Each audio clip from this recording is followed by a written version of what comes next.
오늘도 미국 시장 플러스로 끝났습니다. 다만 강도가 약합니다. 아시아 시장은 약세로 끝났고요. 유럽장에 넘어가서는 플러스로 진행이 되다가 미국장이 연이틀 플러스로 끝났거든요. 근데 강도는 약해요. 장중 하루 동안 움직임을 보면 눈치 보기를 열심히 했다 이렇게 볼 수 있는 흐름을 보였습니다. 결과적으로 이것 때문이겠죠. 동아일보 기사입니다. 뉴욕의 유재동 특파원하고 김수현 기자께서 5월 4일자 올린 기사인데요. 내일, 그러니까 우리나라 내일 새벽이겠죠. 0.5% 픽스 대비 얘기되고 양적 긴축도 아마 얘기를 할 거다 이렇게 얘기가 나왔군요. 근데 이거보다 좀 더 우리가 봐야 될 기사는 이건데요. 그러니까 5월 다음 달 FOMC에서도 0.5% 인상을 단행해 2달 연속 공격적으로 긴축을 나설 것으로 보고 있는데 시장에서는 6월에 FOMC에서 0.5가 아니고요. 자이언트 스텝이라고 여기 말을 하는데 0.75포인트를 인상할 가능성이 높다는 전망이 나오고 있다는 겁니다. 시카고 상품거래소에서 기금금리 선물시장과 관련해서 통계를 보면 이렇게 나오고 있고, 그 다음에 일본 노무라 홀딩스 같은 경우에는 연준 6, 7월 연속해서 0.7을 올릴 거라고 얘기를 내다보고 있다는 거예요. 그러니까 굉장히 빠른 속도로 금리를 올릴 거라고 얘기를 하고 있는데 실제로 연준 안에서는 매파의 경우에는 물가 잡기 위해서 0.75포인트를 인상해야 된다고 얘기를 하고 있고, 다만 이제 비둘기 쪽에서는 시장에 충격을 줄 거니까 그건 바람직하지 않다라고 말하고 있다는 겁니다. 양쪽이 부딪히고 있죠. 결과적으로 이거는 인플레이션 지표가 나오는 것에 따라서 반응을 하겠죠. 5월달 올리고 나서 인플레이션 지표가 나오는 걸 보고 반응할 것 같고요. 그래서 이번 경제 지표가 나온 거 이외에 결과적으로는 인플레이션에 대한 지표에 따라서 향후 방향성이 결정될 것 같아요. 시장에서 어느 정도로 흡수를 하지, 요번에 올리는 걸로 종료가 될지 그 다음번까지 연장이 될지에 대한 부분은 아마 인플레이션 지표가 나오는 것을 보고 최종적으로 판단을 하는 게 올바른 방식이 아닌가 이렇게 생각을 하게 됩니다. 한 가지 더 보여드리면 기준금리 얘기는 계속 드렸는데 결과적으로는 미국하고 우리나라하고 갭이 지금 작거든요. 갭이 작기 때문에 그러니까 상단이 1%까지 오고 우리나라는 5월달에 따라서 올리면 이제 0.75포인트 정도 올리는데 미국은 빅스텝을 가고 있고 우리는 베이비 스텝을 가고 있기 때문에, 그리고 한 달 우리가 쉬거든요. 중간에 없습니다. 회의가, 통화회의가. 그래서 우리는 계속 그 회의가 열릴 때마다 시장 충격을 상대적으로 덜 주기 위해서 베이비 스텝을 계속해야 되는 상황이 아닌가 이런 생각을 하게 되고, 다만 우리나라의 그 물가 상승률은 미국보다는 상대적으로 덜 하거든요. 따라서 추월되지는 않게 만든다 하더라도 비슷한 수준까지 도달하는 것은 용인할 수도 있겠다라는 생각을 하고 있습니다. 투자자금 이탈이 문제인데 그 부분만 생각하고 있다가 금리를 너무 빨리 올려서 경제에 충격을 주는 것보다는 일정 부분 그 채권 투자자금 이탈을 감안하고 금리 인상 속도를 좀 늦추는 게 낫지 않을까 이런 생각을 하고 있습니다. 개인적으로. 그리고 경제지표 나온 걸 보면요. 미국 경제지표 중에서 보시면 방산 부분을 뺀 내구재 주문이 전월 대비 1.4% 증가했습니다. 요새 우크라이나 때문에 방산 부분이 포함되면은 왜곡이 되겠죠. 그래서 그걸 빼고 내구재 주문들이 전월은 1.2 증가했는데 이번에 1.4. 경제 부분에 대해서는 크게 영향을 안 받고 있다 이렇게 봐야 될 것 같아요. 공장 주문 같은 경우에도 전월은 0.1% 상승했는데 이번엔 2.2%나 상승했습니다. 운송 부분을 제외하고서도 보시면 공장 주문이 2.5 늘었고 전월은 1.0 느는데 그쳤는데, 그래서 미국 경제가 아직은 그렇게 실제로 그 제조업 파트나 이런 부분에 대해서 충격을 받고 있지는 않는 것 같고요. 그 다음에 일자리 창출 부분도 또 늘었습니다. 1100만 건 넘게 직전보다 더 늘었죠. 차트로 볼까요? 네, 여기 차트상으로 나온 건데요. 그 증가 추세는 그 약간 둔화됐지만 하락 추세로 접어들지는 않고 있는 패턴입니다. 그래서 고용 부분도 미국은 아직 괜찮다. 근데 고용 부분 계속 미국 부분만 보는 이유는 다른 국가들은 고용지표 후행합니다. 그렇기 때문에 의미가 별로 없습니다. 보는 게. 미국 지표가 경기 정점에 를 예측할 때 고용지표를 쓸 수 있는 이유는 다른 국가들하고 고용제도의 차이 때문에 그렇거든요. 그래서 이제 고용지표는 미국 것만 계속 보고 있는 겁니다. 그리고 그 제조업 부분, 그러니까 그 PMI, 제조업 PMI의 고용 부분이 경기 수축 국면에 근접한 50대 50.9인가요? 거기까지 나왔잖아요. 근데 제가 이제 크게 신경을 안 써도 된다고 말씀드렸던 이유는 어드바이저 퍼스펙티브에 나오는 데이터입니다. 이거는 여기 보시면 미국의 고용 비중인데 서비스업 비중이 훨씬 더 많아요. 제조업 비중보다.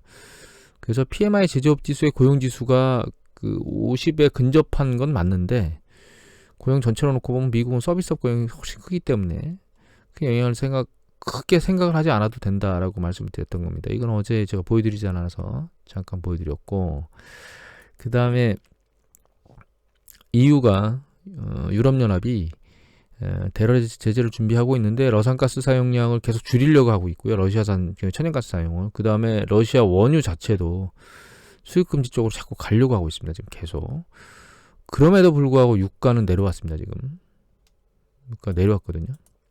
보시면 이런 보도들이 나오는데도, 물론 이제 그런 보도들이 나옴에도 불구하고 유가가 내려가는 가장 주된 이유는 아마 이걸 거예요.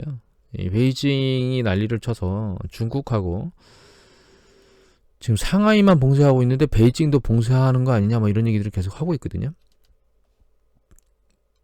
중국이 언제까지 제로 코로나 정책을 이렇게 진행할지는 모르겠는데 글로벌 경제에 영향을 미치고 있는 부분은 뭐 피할 수가 없고, 향후에 이런 부분들이 어찌 영향을 미칠지에 대해서는 좀 더 녹록히 지켜봐야 될 것 같고, 이 정도 됐으면 일정 부분 어느 쪽에서든 완화되는 부분들이 좀 보여야 되는데, 상하이 특히 오래됐죠. 그리고 상하이는 상대적으로 좀 늦게 봉쇄를 시작했죠. 전면 봉쇄를 하지 않고 좀 기다리고 있다가 이 확산세가 좀 더 커지니까 전면 봉쇄 들어가고, 베이징은 신속하게 대응을 먼저 했는데 상하이하고는 다르게 요번 연휴 끝나고 나서 요번 주 안에 혹은 다음 주 초에 추이를 보고 일정 부분 방향성이 결정되지 않을까 이렇게 생각이 됩니다. 중국 당국의 정책 방향성이. 이거 이외에 EU가 지금 러시아산 석유나 천연가스에 대해서 금수 조치나 줄이는 이런 작업들을 계속 하고 있는데, 이거 이외에 보시면 이 조선일보 기사입니다. 5월 4일자 기사고요. 이거 누가 올리셨냐면 정철환 특파원하고 그 다음에 최아리 기자께서 올리셨는데, 여기 보시면 러시아산 가스, 석유 금수 조치로 글로벌 에너지 시장의 지각 변동인데 EU가 러시아산 천연가스 의존도를 3분의 1 수준으로 줄이기로 했답니다. 연내.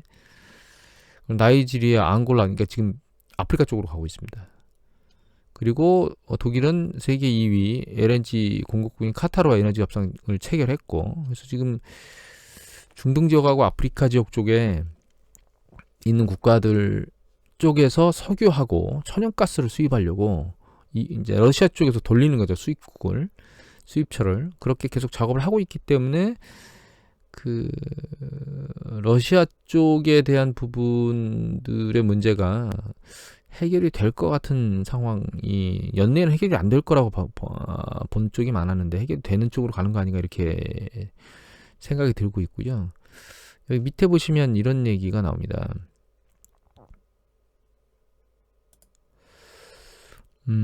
유럽 국가들이 아프리카산 천연가스와 원유 수입 문제에 줄을 잇고 있는데, 나이지리아, 앙골라, 가봉, 서아프리카 국가 중 주목하고 있는데, 그 전에는 민주주의와 인권을 탄압하는 독재 정권을 지원하는 결과로 이어지기 때문에 아프리카산 천연가스나 원유 수입에 대해 생각을 안 하고 있었는데, 그리고 이제 또 한 가지 유전 개발을 촉진해서 탄소 배출을 역행하는 거죠. 이런데 러시아 때문에 어쩔 수 없이 이쪽으로 가고 있다, 이런 얘기죠. 그러니까 대여를 낳기 위해서 잔챙이들은 다 포기한다, 이런 얘기겠죠. 서방 국가가 러시아를 완전히 그러니까 더 이상 회복할 수 없는 구석까지 몰아넣으려고 지금 작업을 계속 하고 있는 것 같고요. 중국의 대만 침공이나 이런 것들을 해대고 있는데, 저는 시진핑이 겁을 덜컥 먹었을 거란 생각을 하고 있습니다, 개인적으로.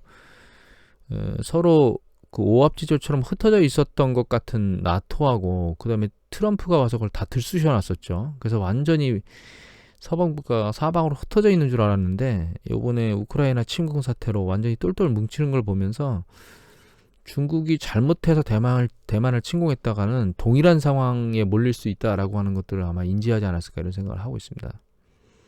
쉽사리 대만 침공하기가 어려워졌다고 생각을 하고 있고요.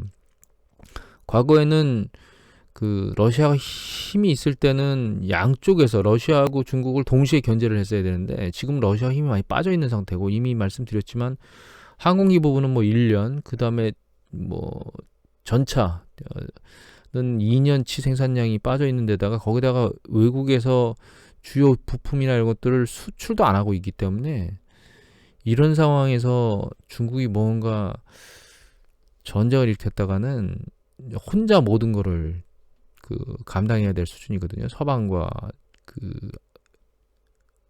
힘겨루기 하는 것을. 따라서 중국이 함부로 그렇게 하지를 못할 것 같고 자체적으로 내부에 우크라이나 상황 그러니까 코로나 상황이나 이런 것들 때문에 자기 앞가림하기도 지금 어려운 상황입니다. 중국이. 러시아가 한동안은 회복할 수 없는 상황으로, 그러니까 뭐 경제적으로 국민들이 무엇인가 고통을 덜 받는다거나 이런 부분을 넘어서서 그러면 시간이 지나면 지날수록 계속 강하게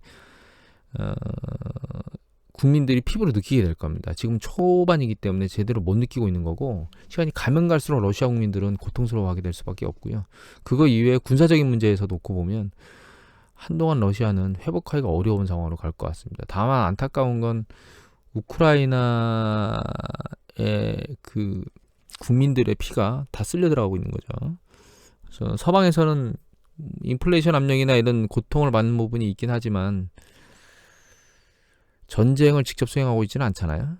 그런 측면에서 놓고 보면 서방이 돈을 들이대고 우크라이나를 통해서 이용한다기보다는 하여튼 통해서 러시아로 완전히 박살을 내는 그런 패턴으로 현재 가고 있는 상황입니다. 그리고 이란 핵협상은 러시아가 딴지를 걸면서 잘 진행이 안 되는 방향으로 가고 있거든요.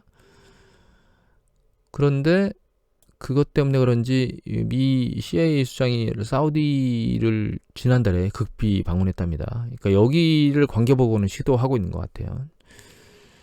사우디를 잘 구워 삶아서 오펙 플러스 쪽에서 약간의 증산을 만들면 사실 이란하고 핵협상을 할 필요가 없을 겁니다. 그리고 거기에 이 앞에서 보는 것처럼 이제 아프리카 쪽에서 무엇인가 조달하고 이러면 석유 쪽에 대한 어떤 그러니까 에너지 쪽에 대한 인플레이션 압력이나 이런 것들은 사그라들지 않을까. 충분히 사그라들 수 있도록 뭔가 영향을 미치지 않을까 이렇게 생각을 하기 때문에 이 사우디 왕세자하고 관계복원이 빨리 돼야 된다 이렇게 생각을 하고 있습니다. 다음은 공포스러운 발언들이 나오는 얘기를 좀 보여드릴 것 같은데 한국경제인데 여러분들 레이달리오 유튜브 가면 레이달리오 나옵니다. 신용팽창 경기 사이클이 신용팽창과 수축으로 만들어지는 게 나오거든요. 레이달리오 치시면 나오는데 이분이 이제 3%도 국채가 돌파해서 거품이 꺼질 거라는 얘기를 하고 있는데 이 거품이 꺼진다는 게 채권시장 거품 꺼진다는 게 아니고요. 글로벌 주식시장이나 이런 것들이 꺼진다 이런 얘기들 하고 있는 거거든요. 이거 조재기 기사께서 올리셨습니다. 내용을 좀 한번 읽어보시면 되고요. 여기는 한경인데 좀 전에도 한국경제였습니다. 예. 요것도 한국경제인데 요거는 강영연 기자하고 황정수 기자께서 올리셨고요. 5월 3일자인데 밀칸 글로벌 컨퍼런스에서 과도한 빅스텝이 재앙을 부를 것이다. 그러니까 그 금리 인상 속도가 빨리 올라가면 재앙을 부를 것이다라고 얘기하고 인플레이션 압력이 임금발로 1년 더 갈 거다. 그래서 미국 경제가 경착륙할 것이다. 투자자들의 회피가 본격화됐다. 이 얘기 밑에서 얘기를 읽어보면 전부 다 난립니다. 박살날 것 같은 느낌이 드는 거죠. 근데 계속 보여드렸지만 최근 추세를 보면 이걸 보면 이 캔들 차트가 미국 10년 국채거든요. 국채 수익률이 계속 올라간다는 얘기는 채권 가격이 계속 떨어지고 있다는 뜻이죠. 그러니까 안전자산인 채권 가격도 계속 떨어지고 있고요. 그 다음에 주식, 위험자산이라고 거론되는 주식도 계속 가격이 떨어지고 있습니다. 어느 양쪽 다 그 투자된 것들은 가격 하락을 지금 초래하고 있다는 거죠. 그 다음에 여기 노란 게 금이거든요. 금도 이런 상황에서 대처할 만한 대안책이 못 되고 있습니다. 지금 가격이 추세적으로 하락하고 있죠. 원자재 가격도 밑으로 내려오고 있습니다. 하향 안정화 추세를 거치고 있거든요. 원자재나 금가 같은 경우에는 달러 인덱스하고 상관관계가 있기 때문에 일정 부분 있습니다. 2022년도 기준으로 놓고 보면 달러 인덱스가 2022년 올 2월 달 기준 이후 굉장히 빠른 속도로 가파른 속도로 올라가고 있거든요.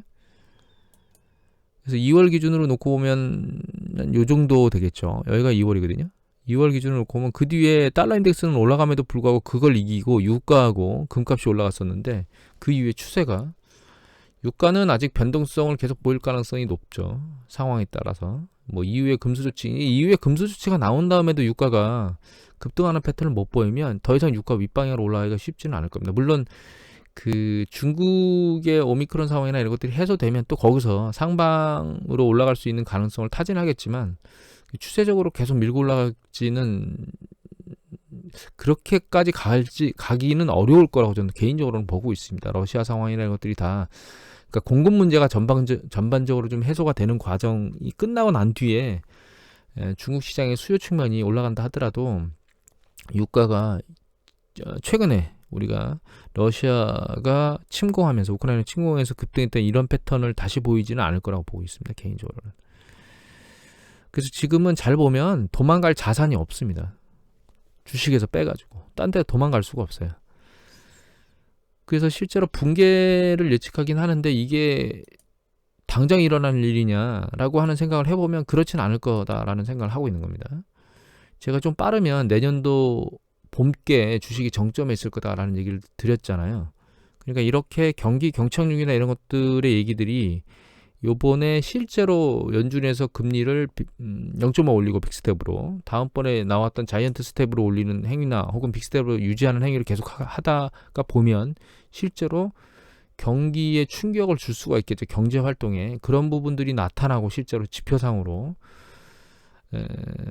그런 과정 중에서 인플레이션 압력이 줄어드는 게 보이면 연준은 빅스텝에서 금리 인상 속도나 QT 속도를 낮추게 될 겁니다. 이런 부분하고 실제로 금리 인상이 일어난 그 시기에 만들어진 경제활동, 기업과 가계의 경제활동의 충격 이런 것들이 서로 혼재되는 과정에 여름과 가을 이런 부분들을 맞닥뜨리게 될 것 같거든요. 그런 상황에서 주식시장이 이걸 어떻게 해석하느냐에 대한 부분은 상황을 좀 지켜봐야 될 것 같은데 지금 당장 아래로 내리 곤두박질을 칠 것이다 라는 생각은 현재로서는 안 하고 있습니다. 왜냐하면 갈 데가 없습니다. 지금 자금이. 그리고 한 가지 더 추가로 말씀드리면 지금 여기 캔들 차트를 보면 캔들 차트가 지금 올라온 정도 수준이 있긴 한데 이거는 주봉으로 보겠습니다. 보시면 이 캔들 차트가 잠깐만요. 잘 안 보이니까 축을 좀 바꿨습니다. 이 캔들 차트 모양새가 잘 안 보여서 여기 보시면 이제 캔들 차트가 이거거든요. 이 캔들 차트 이게 10년 국채 수익률인데 얘가 글로벌 금융위기 이후에 있었던 고점까지도 지금 못 온 상태입니다. 아직. 얘가 실제로 그 지금 물가 상승률이 굉장히 높은 상황에 있는 걸 감안해 보면 지난번에 도이치방크에서 한 5% 수준까지도 이 10년 국채 수익률이 올라갈 수 있다라고 하는 얘기를 했잖아요. 아직도 얘가 위로 올라갈 채권 수익률이 올라갈 가능성이 충분히 존재합니다. 즉 채권 가격이 떨어질 가능성이 충분히 존재한다는 거예요. 주가도 변동성을 가지고 떨어질 가능성이 존재하지만 채권 수익률도 변동성을 가지고 떨어질 가능성이 존재한다는 뜻입니다. 수익률이 올라가면서. 그래서 단기적으로는 안전자산도 회피할 곳이 없다. 이렇게 이해를 해야 될 것 같아요. 그래서 이제 전체적으로 종합을 해보면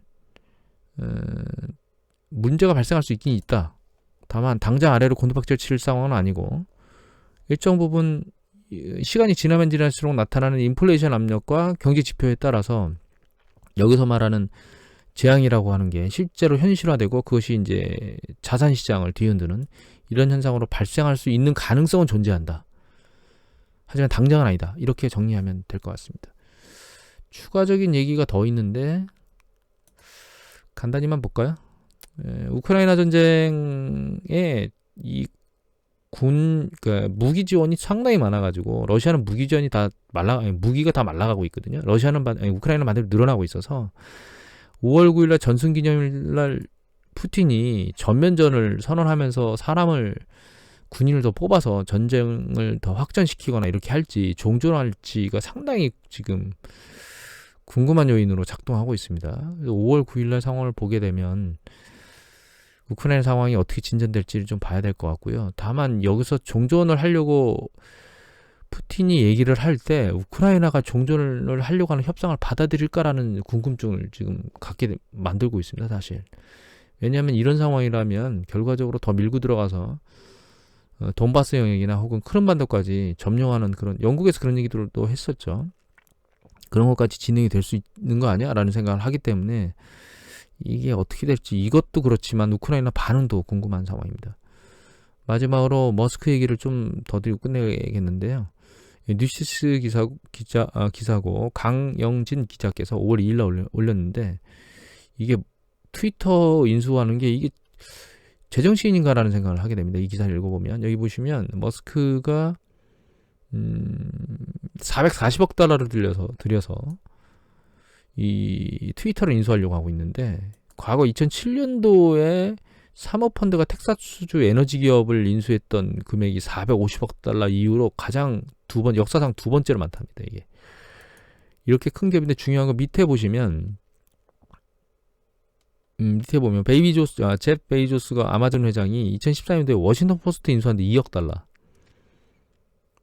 그 다음에 마크 베니어프가 타임즈 인수하는데 1억 9천만 달러, 한 2억 달러 들인 거죠. 그러니까 3억 달러 미만이에요, 둘 다. 2억 5천이나 2억 달러 정도인데, 얘는 440억 달러에 트위터를 인수하겠다고 했거든요. 과연 트위터가 이 정도의 가치가 있는 기업인가라는 생각을 좀 개인적으로 하게 됩니다. 한 가지 더 중요한 거는, 인수할 때 여기 뭐 자기가 자금 지원해서 뭐 테슬라 주식 팔고 이런 얘기 하잖아요. 근데 그거 이외에도 테슬라 주식 125억 달러를 테슬라 주식을 담보로 은행에서 빌려서 자금을 조달한다는 거예요. 근데 이 금리가 4%입니다. 이거 전부 다 누가 부담해야 되냐면 머스크가 부담해야 되거든요. 그리고 나머지 130억 달러는 트위터가 차주가 돼서, 일단 머스크는 아니고 트위터가 차주가 되는 거죠. 7개 은행으로부터 돈을 빌리게 되는데, 이 금리는 약 5%에서 10%까지 달한답니다. 와, 이거 굉장히 많은 금액이겠죠? 만약에 10%면 130억 달러에 10%면 1년에 1억 달러씩 1000억씩 날아가야 됩니다, 이자가. 근데 트위터의 연간 에비타 수준은 10배, 영업이익 수준이 10배밖에 안 되거든요. 감가상각 차감 전에 영업이익이. 근데 이게 통상적으로 이거 6배 정도로 얻을 수 있는데, 130억 달러면 거의 2배, 6배의 2배 정도죠. 그래서 너무 무리한 부분을 추진하고 있는 게 아닌가라는 생각을 해서, 머스크는 물론 개인 보유 자산으로 트위터의 비용을 충족할 능력이 있는데, 머스크가 빌리는 돈의 금리는 상환 불능 대비 가상금리가 붙어 있고, 부채를 제때 상환하지 못하면 돈을 빌려준 은행들은 채권을 새 투자자에게 처분하게 되고, 머스크는 더 많은 테슬라 주식을 처분해서 새 투자자에게 빚을 갚거나 트위터 지분을 넘기게 할 수도 있다. 이렇게 이게 안 좋은 시나리오를 계속 얘기하고 있는데, 결과적으로는 머스크가 이걸 인수하지 않고 10억 달러에 위약금을 내는 게 가장 나은 방법이 아닌가, 이런 생각을 하게 됩니다. 참 알 수 없는 사람입니다. 이 트위터를 이 정도 자금 규모를 주고 이익을 얻겠다고 인수를 하는 거는 아니지 않겠는가라는 생각을 하고 있긴 한데, 기이한 사람은 맞습니다. 일반인들이 감당할 수 없는 사고를 가지고 있는, 시장에서 계속 뉴스 보도가 불안정하고 그러니까 불안하게 만드는 심리를, 그런 뉴스 보도가 계속 나오게 될 겁니다. 다만 변동성은 커지게 될 거라고 생각을 하고 있는데, 아래로 계속 추세적으로 하락할 거라고 보고 있지는 않고요. 좀 더 낮은 가격에서 조정받았을 때 매수하겠다는 생각을 가지고 대응을 하는 게, 그게 안전한 방법이 아닌가, 이런 생각을 하고 있습니다. 오늘 이것으로 마치도록 하겠습니다.